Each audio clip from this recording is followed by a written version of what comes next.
Tired of manually logging your time and wishing you could seamlessly connect Clockify with your other favorite tools? Today, we're diving into how to integrate the Clockify API into your custom applications, unlocking a world of automation and personalized workflows.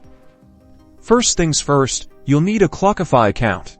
Head over to Clockify and sign up if you haven't already. Once you're logged in, navigate to your profile settings within Clockify. This is where you'll find the key to unlocking the API's power. Scroll down until you locate the API key section. Click the Generate button to create your unique API key, treating it with the utmost care, as it grants access to your Clockify data.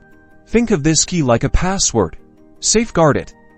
Never share it publicly or commit it to version control. Treat it as confidential information. Next, it's time to put your API key to work in your application.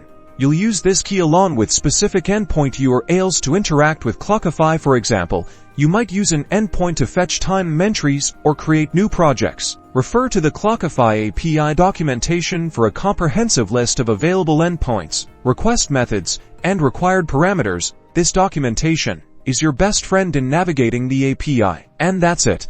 By leveraging the Clockify API, you can automate time tracking, build custom reports, and connect Clockify with other tools for a truly integrated workflow. Start experimenting and unlock the full potential of seamless data exchange.